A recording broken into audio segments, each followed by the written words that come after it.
तो दोस्तों नमस्कार। अब देखो दिन का टाइम है, तो यहाँ पे काइनेमेटिक्स मैंने टॉपिक शुरू करा है। इसमें इसकी डेफिनेशन है पैरामीटर्स और मोशन के पैरामीटर्स को लेगा और कॉज ऑफ मोशन को डिस्कस नहीं करेंगे। यहाँ पे कॉज ऑफ मोशन क्या होते हैं? फोर्सेस जो ड्राइव करते हैं मोशन को। मोशन किस वजह से होता है? कोई फोर्स या कोई मूवमेंट लग रहा हुआ है इसलिए होता है, तो वो हम डिस्कस नहीं करते काइनेमेटिक्स में।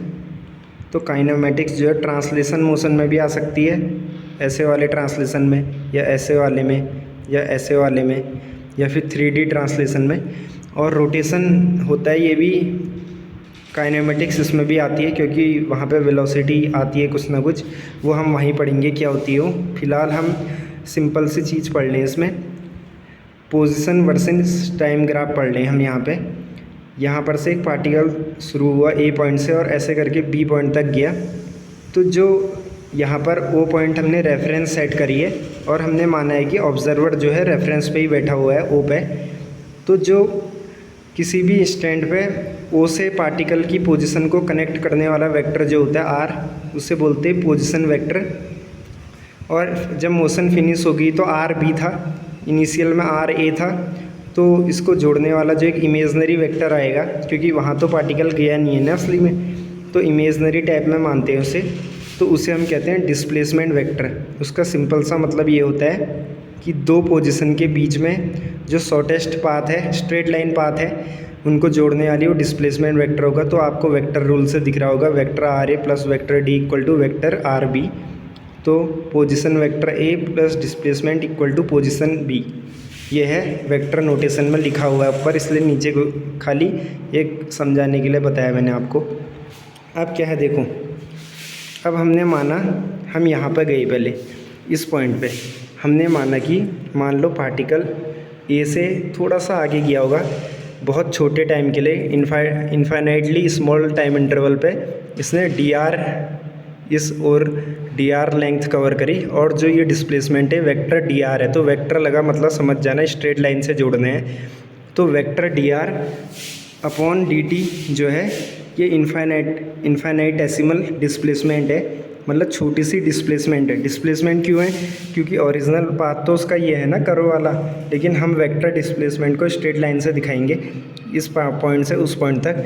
तो d r by d t equal to v, ये होती है वेलोसिटी, ये समझने के लिए। लेकिन ये इनफाइनाइटेसिमली स्मॉल टाइम इंटरवल पर देखते हैं तो हम इसे बोलते हैं इंस्टेंटेनियस वेलोसिटी, INST, और इसे बोलते हैं इंस्टेंटेनियस स्पीड, मतलब किसी इंस्टेंट पे क्या स्पीड है। D r by d T जो है ये बताता है, अगर वेक्टर लग रहा है मतलब हम डिस्प्लेसमेंट से रिलेट कर रहे हैं तो वेलोसिटी आ जाएगा, और ये वेक्टर है। अगर ये जैसे मैंने छोटा सा लिया, अगर हम आर्क में देख रहे हैं D r by d T, तो स्पीड को हमेशा आर्क में देखते हैं, मतलब एक्चुअल ट्रेजेक्ट्री जो है मोशन की उसमें हम देखते हैं, क्योंकि एक्चुअल ट्रेजेक्ट्री के अलॉन्ग क्या आती है? डिस्टेंस। तो जब उसे आप देखोगे तो वो स्पीड बन जाएगा। और जब D r by d T हम करते हैं तो इंस्टेंटेनियस स्पीड आती है। क्योंकि मैंने तो यहाँ पर लिया, तो आप यही एनालिसिस यहाँ पे भी कर सकते हैं। किसी इंस्टेंट पे तो टाइम आपको दिया होगा और displacement as a function of time दिया होगा, तो टाइम की वैल्यू डाल के आप उस इंस्टेंट पे कैलकुलेट कर लोगे, वो एक न्यूमेरिकल से बता दूंगा। और जो ये दिखाए कर्व, इसका मतलब आर्क वाले जो ट्रेजेक्ट्री में जा रहा है वो है डी आर, ये डिस्टेंस है, और ये जो है ये डिस्प्लेसमेंट है, ये है डिस्प्लेसमेंट, और ये है ये डिस्टेंस है, ये आर्क वाली जो एक्चुअल है। और जो इमेजनरी हमने शॉर्टेस्ट पाथ मानते हैं वो क्या होता है? डिस्प्लेसमेंट, DISP लिख देता हूँ इसे, DISP डिस्प्लेसमेंट। तो इतना समझ आ गया होगा, फिलहाल इतना देखें। अब आगे को बताता रहता हूँ थोड़ा थोड़ा। अब क्या करेंगे देखो, अब इसमें कुछ नहीं करेंगे, अब फॉर्मूला बता देंगे आपको। सिंपल आप याद रखो, स्पीड जो है, स्पीड इक्वल टू होती है डिस्टेंस इनटू टाइम। सिंपल ही याद रखो, और डिस्टेंस अपॉन टाइम, सॉरी जल्दी में आ जा रहा हूँ। और वेलोसिटी जो होती है ये वेक्टर होती है, vector velocity equal to DISP, इसके ऊपर वेक्टर लगा देता हूँ, अपॉन टाइम। अगर डी वेक्टर में लिख रहा है, वो वेक्टर नोटेशन में लिख रहा है अगर डी, तो समझ जाना डिस्प्लेसमेंट है। और खाली डी लिख रहा है स्मॉल में तो डिस्टेंस है। डिस्टेंस मतलब ट्रेजेक्ट्री के अलॉन्ग देखना है, डिस्प्लेसमेंट में कुछ नहीं देखना है, स्ट्रेट लाइन देख लेनी है। चाहे आप इंस्टेंटेनियस देख रहे हो वो भी आता वहीं से कॉन्सेप्ट, और एक्चुअल देख रहे हो तो डिस्प्लेसमेंट को इनिशियल फाइनल पोजीशन को जोड़ देना एक लाइन से, शॉर्टेस्ट पाथ से, तो डिस्प्लेसमेंट हो जाएगी। ये वीडियो ख़त्म कर देता हूँ। ये एक बेसिक इंट्रोडक्शन था काइनेमेटिक्स से।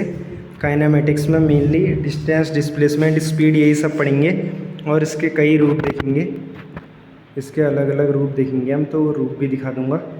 थोड़ा सा आप यहाँ ले वीडियो को पहले इस पेज को क्लियर देखो, इस वाले को यहाँ भी देख लो अच्छे से। अब इस वाले को दिखा लेता हूँ अच्छे से, फिर वीडियो को क्लोज करके अगली वीडियो में दिखाता हूँ। तो ये कॉन्सेप्ट बहुत ही इम्पोर्टेंट है। कर्व के अलॉन्ग जा रहे हो तो डिस्टेंस होगा, और स्ट्रेट लाइन पाथ से कनेक्ट कर रहे हो पोजीशन को तो डिस्प्लेसमेंट होगा। बहुत बहुत धन्यवाद। और इंस्टेंटेनियस समझ गए होगे, छोटे से टाइम इंटरवल पे हम एनालिसिस करते हैं और किसी इंस्टेंट पे हम निकालते हैं। वो इंस्टेंट के लिए हमें टाइम दिया होगा t=2 सेकेंड, t=3 सेकेंड, वैसे हमें देखना है। और स्पीड एक स्केलर है, वेलोसिटी वेक्टर है, वैसे ही डिस्टेंस स्केलर है, डिस्प्लेसमेंट वेक्टर है। बहुत बहुत धन्यवाद। और ये पोजीशन वेक्टर का कॉन्सेप्ट दोबारा से बता देता हूँ।